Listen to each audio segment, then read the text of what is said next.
Broadcasting the information the mainstream media won't touch. This is The Richie Allen Show in association with DavidIke.com. Let's welcome our first guest back to the programme. Mentioned in the monologue at the top of the programme, the government has published a white paper on how it's going to tackle the housing crisis, promising more affordable housing in this country. It's the sort of story that most people flick over. Doesn't get a second thought, really, but it's a very serious story. They said they're going to aim to build 250,000 new homes each year just to keep pace with demand, and councils and developers. They've also said these developers need to get real to the scale of the challenge. A lot of things being said today. I also want to talk as well about comments made by Jeremy Hunt in the last couple of days about the National Health Service and health tourists. Our guest should be no stranger to you because he's been on the programme before. He is he's the senior lecturer in public health at Liverpool University. I said today that he pulls no punches. He certainly doesn't. He's written some brilliant articles over the years on health for newspapers like The Telegraph and others. Let's welcome back to the show. He's in Liverpool, Dr. Alex Scott Samuel. Alex, how are you, my friend? How are you? I'm good, Richie. Good to be on again. It's great to have you on. Thanks for coming on as well. Before we'll leave the NHS for a minute. Housing crisis, and this is meat and drink for you. You've been writing for years about the legacy of Margaret Thatcher. Is it so easy as saying that Thatcher even allowed people to buy council homes and stopped building them, and that decision is the reason why families have no chance or no hope of getting into a home today? Is that it? Well, obviously that was the beginning of the slide, as it were, when council housing was brought to a dead halt by Thatcher, and the selling off of council housing happened on a massive scale in the mid-80s. But basically things have been sliding ever since under governments of all sorts. And even though there was a bit of a recovery under the Labour government, basically there was never a restoration of the council house building programme, and even what used to be called social housing, barely exists in the way that it originally did. So this white paper, if you like, is necessary, but by no means sufficient. It doesn't offer any new money, and it doesn't really offer much in the way of new ideas. It just seems to be a sort of tokenistic nod to pretend, in terms of Theresa May's promise about being fair and everything, that the government is aware that there is a housing problem. But as far as I can see, there is nothing new there that will really change the situation for people who are currently unable to afford housing. They talk about affordable housing developments in local authorities, but with all the cutbacks in local government and so on, and in housing associations, it just doesn't add up as far as I'm concerned. And what we didn't hear today, we've not heard too much about housing being built to be owned by the state, and to be used in decades to come for families to have affordable rental places to live. And that throws up so many other questions as well, Alex, because I think one of the first times we spoke, we talked about councils being almost like private corporations unto themselves anyway. And that's a huge issue, isn't it? We're not actually talking about today, from what I could gather from listening to Javid today, they're not actually talking about building lots and lots and lots of houses to be owned by the state, to be rented to people affordably. That in itself, of course, would be a huge boon to the economy, the amount of jobs that would generate and everything else. But that's not what they're talking about, right? Yes, I totally agree with you.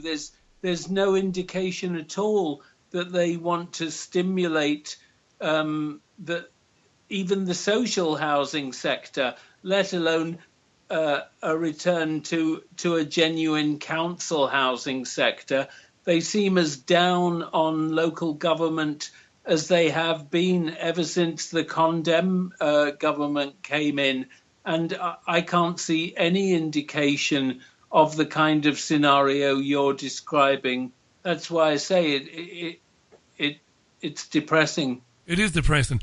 When this happened under Thatcher, why did this happen? You know, I'm always grateful to you coming on. A lot of academics come on the programme. Other academics, they don't want to come on because we talk about conspiracy theories and we put different scenarios to people that maybe you wouldn't hear on the BBC or Sky. But I've always felt, Alex, and nobody's put this in my mind, I've always felt it individually, that the reason, and this happened in the Republic of Ireland, as you well know, the reason the council started selling houses to people, I believe ultimately, and it goes a bit too far for some people, but ultimately it's about control. It's much easier to control a populace where most of the people don't own their own home. And I really do believe that. I mean, do you see any of that in what Thatcher did in the 80s? Well, I think there were a number of different aspects to it. And I should say, housing is not my main area, no, I know as that. you know, aside from the health impacts of housing. But as I understand it, on the one hand, Thatcher was part of Thatcher's series of attacks on local government. One of the main, if you like, capital strengths of local government was council housing. And she wanted to reduce the power and the influence of local government, especially, of course, Labour local authorities. And that was one way of doing it. In addition, of course, she had this very individualized approach to life, you know, famously exemplified in that saying, that phrase of hers, there is no such thing as society, just individuals. And of course, she was very much hoping to appeal to individuals by selling off council housing to them at very much reduced rates. You'll recall councils were forced to sell off council houses at 1/3 below the market price to any occupants who wanted them. So I think she achieved several things through doing that. And of course, council housing has declined massively at that time and hasn't really existed in any significant way in England since then. Just before we talk health, final point on that. When I lived in Spain for a number of years, I don't know if I ever mentioned that to you before, and we met a lot of expats who sold their council houses and came to Spain. And initially, and I was making radio shows in Spain, initially I thought those people were people who just thought, okay, I bought my council house cheap and I've done well with it. It's worth quite a few bob now, so I'm going to retire in Spain. But I was wrong, Alex. What I was finding out was these people were encouraged by, I'm going to say it, criminal banks to take out mortgages again on these homes, and they lost them. And again, I'm going to put my conspiracy hat on. I believe that Thatcher and the forces behind her, they were privatising the council house, portfolio across the country by stealth. That was always the plan. Was not for people to buy their own homes and live in them forever, pass them on to their children. The idea was to get them back. I really do believe that. And I can see you tonight and you can't see me.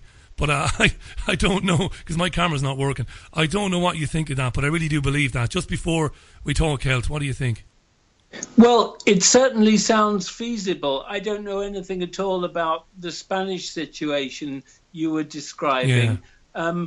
But certainly, given what I understand about Thatcher's approach to privatisation, and it's very well summarised in books like Oliver Letwin's 1988 book, Privatising the World, which tries to apply the lessons that the Tories learnt from privatising the utilities and so on, tries to apply them to a much wider range of public goods and services, including the health service.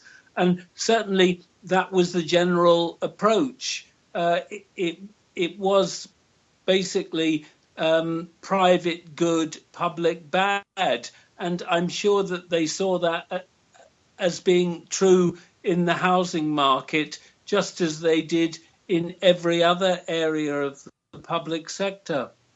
We've got Dr. Alex Goss-Samuel on the line to us from Liverpool University, Senior Lecturer in Public Health. Is the NHS being destroyed to pave the way for privatisation? Well, I think you know my view about that, Richie. It is being destroyed, and it has been being destroyed for many years.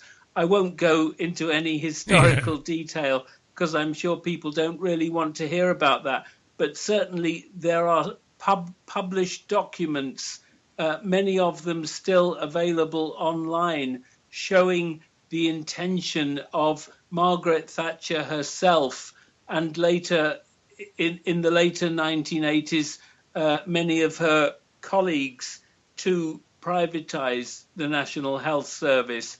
And it was only really the popularity of the NHS that prevented them putting it into practice, what they'd done to, the rail and energy and the other utilities and so on. But certainly since then, and particularly in the present century, starting unfortunately with Blair and his Labour government and ministers like Alan Milburn and Patricia Hewitt, privatisation began in the NHS seriously in the first 10 years of this century, and has accelerated massively since we had the Condem government, and in particular since the 2012 Health and Social Care Act, which basically it's a 450-page document written by corporate lawyers, which enables the privatisation of every aspect of the NHS. And they've been doing it slowly and gradually since then, and they're continuing to do it. And make no mistake, what's going on now is nothing at all to do with the pressures of people aging. We've known people have been aging for decades and decades. It's a deliberate government strategy which is about underfunding the NHS and creating chaos, if you like, in order to increase the credibility of rationing services and ultimately of co-payments, top-up fees and charging for services. And what we've been hearing about bedside chip and pins this week for so-called health tourists is, if you like, just part of that. But basically, it's not that things have got out of control in the NHS, as Jeremy Hunt likes to pretend. It is a deliberate government strategy, which the Health and Social Care Act, which is still the law, whatever Tories say about how they distance themselves from it, and more recently the so-called STPs. This is Hunt's plans and Simon Stevens, the chief exec of NHS England. It's their plans ultimately for bringing in the private sector, in particular into community services, which they're increasingly saying will replace NHS hospital services. So I could say a lot more about it, but I've probably said enough for the moment. No, it's fascinating to hear you talk about it. And I'll tell you why it is. The media, well, we don't have a media, I don't believe. We don't. I know there are very good journalists in the country, but by and large, the concentration of the media into fewer and fewer and fewer hands, we don't get this sort of discussion on the media. But I want to have a pop at, and I don't vote anyway, I don't believe in voting, I don't believe in any of them. Jeremy Corbyn hasn't exactly been a tower of strength, has he? You know, that he was expected to be. I remember when he won the contest, the leadership contest, there were people thrilled about it. And I was that sarcastic, narky, contrary voice in the background saying, look, these leftist guys, they always leave you down in the long run. Just look at Greece, look at elsewhere. He's not exactly been banging the drum with passion, with spirit, on this particular issue, I don't believe. What do you make of him and the Labour Party on this issue? Firstly, Richie, I don't share your pessimism. Cynicism about Corbyn. And in fact, there's a very good article in today's Morning Star about Corbyn and what an excellent leader he's turned out to be. And it's only really if you judge him that the media love to claim that he's got no leadership skills, but they're talking about old-fashioned sort of patriarchal top-down leadership skills. Corbyn is a 21st century leader. I saw him speak at John McDonnell's economics conference last Saturday in Liverpool, and again that evening at another meeting. And he's absolutely excellent. I've got the greatest admiration for him as a leader. But try and remember, Richie, the part of the Labour, he may have attracted 500,000 new members to Labour. And frankly, that shows leadership of an incredible strength to me. But the bit of Labour that gets the media attention are the 220-odd MPs. And you know that 170 plus of those members of the Parliamentary Labour Party voted no confidence last year in Corbyn. And despite the fact that he was re-elected leader with an increased majority, most of those 170 are still at best neutral about him, and at worst some of them continue to be unsupportive of him, both on the media and also behind the scenes. So why doesn't he do something about that then? And don't tell me he can't, because I'm not buying this. With that sort of mandate, he can take on the Blairites, and he can do it publicly. And this is what I was alluding to. I didn't say it very eloquently earlier on. This is what I was alluding to. You see, many of the positions that he held when he was a backbencher for years, he's not espousing those positions and opinions now. He's not taking on these criminal Blairites. That's what they are, Alex, these people. They are Thatcher light, or they're not even Thatcher light. They are Thatcher.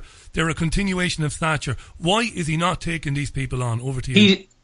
Richie, he's not President Corbyn, and even President Trump has been shown not to be able to do some of the most dreadful things he wants to do. What I'm saying is Corbyn is not the great dictator.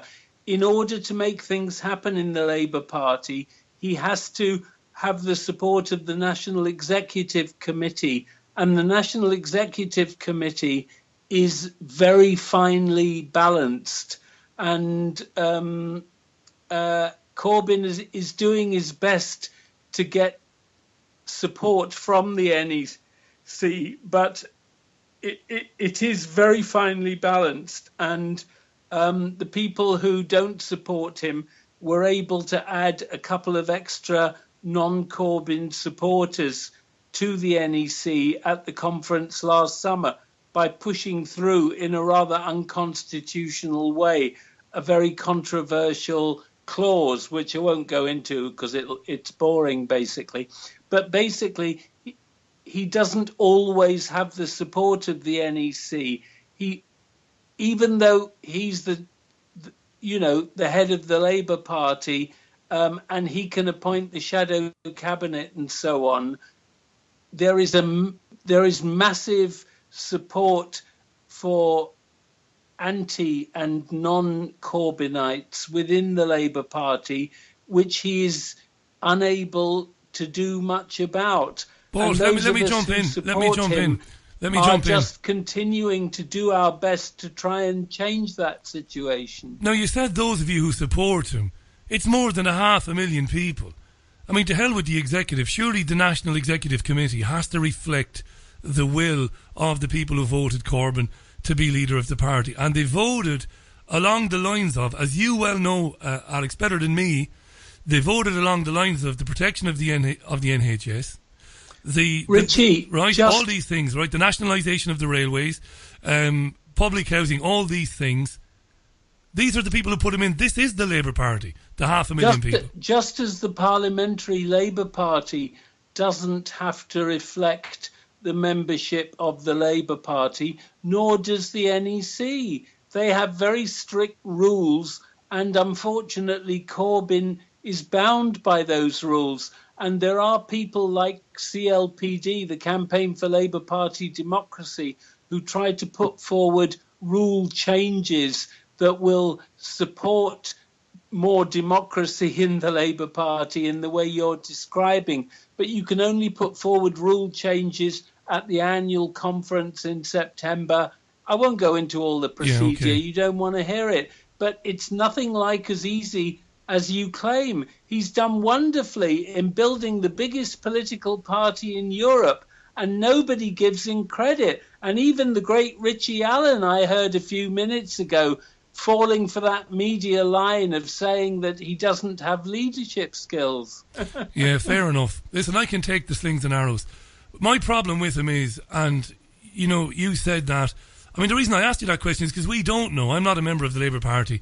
I know obviously about the unions and the National Executive Committee, but I don't know what he can and what he can't do. What you're telling me is then, I suppose, is he's playing a longer game, and this is the reason why he reversed himself, because he has reversed himself on things like the European Union. Because you're telling me that he could not come out and say the European Union has been a terrible thing for the United Kingdom, which he has said for many years as a backbencher.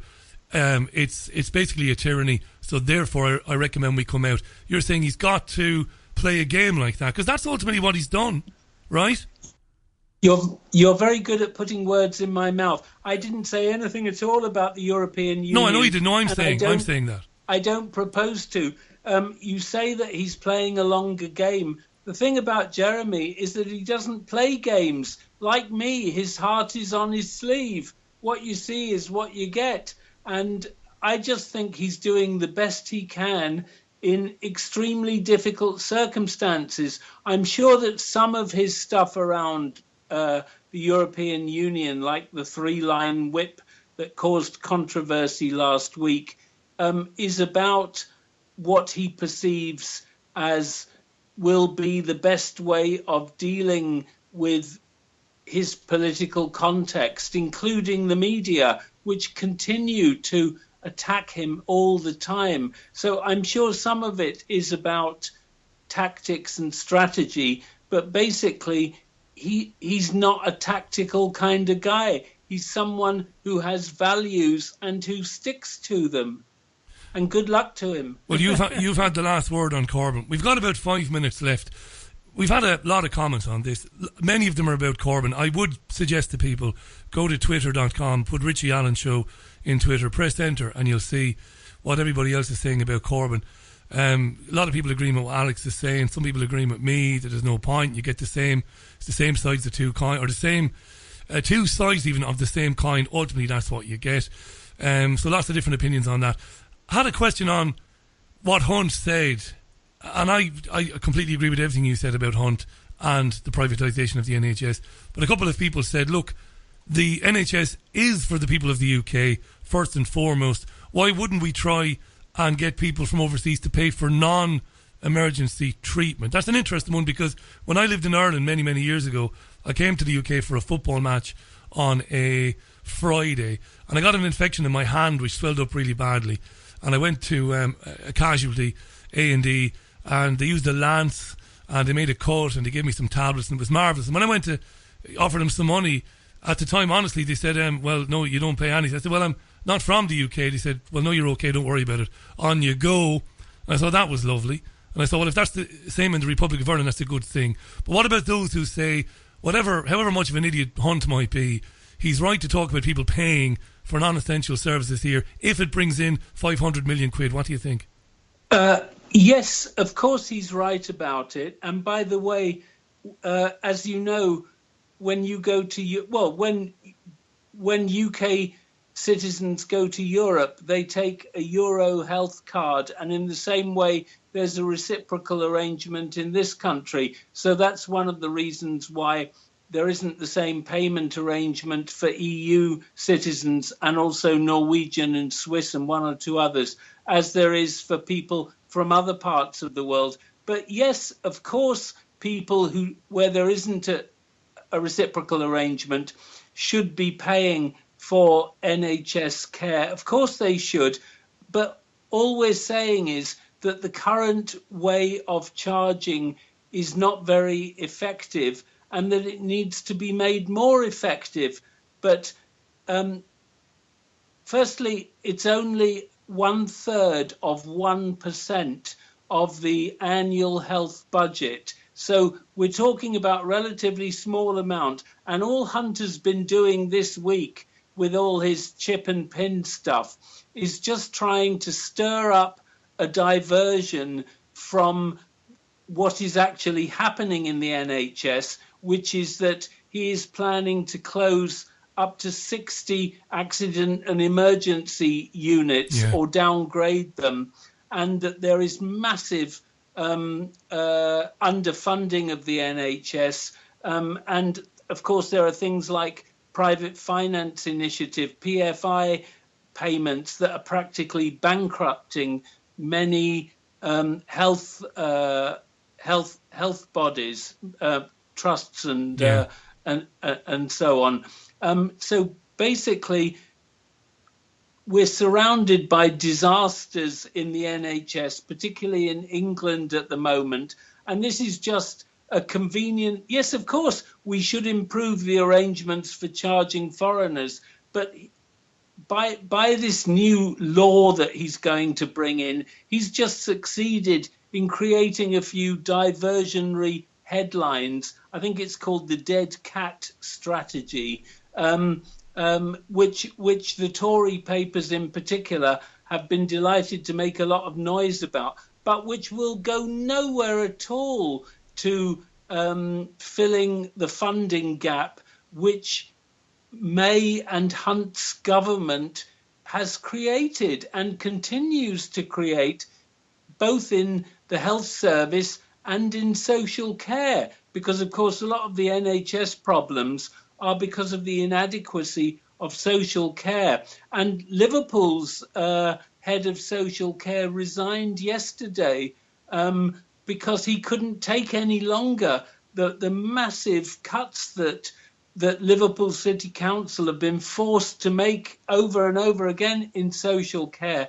because of the way that the government are underfunding local authorities. And that's what Hunt's dead cat strategy around, let's have a few headlines about blaming foreigners. Yes, of course, health tourism needs to be properly regulated, and the money needs to be, they need to have better management of getting those bills paid.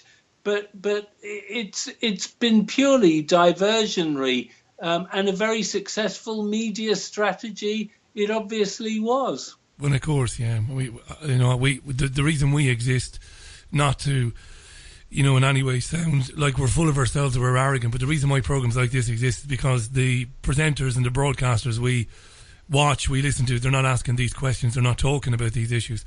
Alex, thanks for coming back on the show. I am going to be cheeky and ask a cheeky final question about Corbyn. If Corbyn, as I believe, and I don't want this to happen, by the way, because when I do programs like this, sometimes people hear you for the first time and they think, oh, this guy's a Tory. No, I couldn't be any further from it. If he loses Michael Foot style in 2020 or before then, which I think is inevitable, I really do believe that, because he's not dealing with, and you've eloquently described why he can't deal with the National Executive and the Parliamentary Party. Do you think he might regret not being more vocal when the spotlight has been on him in telling it the way it really is? My sense is that he is being true to himself in every sense.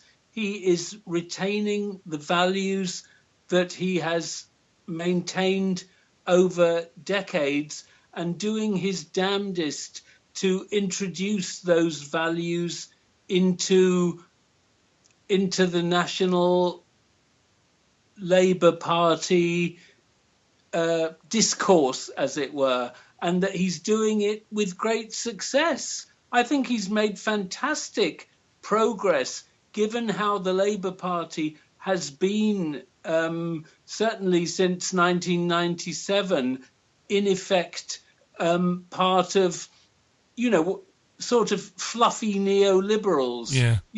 He's trying to move them from being fluffy neoliberals to being social democrats and hopefully socialists. And I think he's making a great job of it. It's not something that's going to happen overnight. It takes time to make a transition like that. And as you say, if anything bad happens in 2020, no doubt there will be rethinking about tactics and strategies and all that. But I would be very surprised if Jeremy regretted his overall approach, which I think has been very much an honest approach.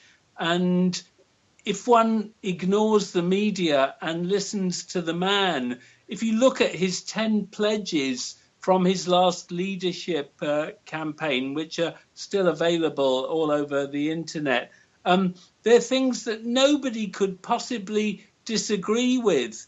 And if people start listening to him, a bit like Americans started listening to Bernie Sanders in the presidential campaign, and the S word suddenly became respectable in America again. Yeah. Well, I'm hoping that in the same way, Jeremy is going to make the S word, socialism, respectable again in the UK.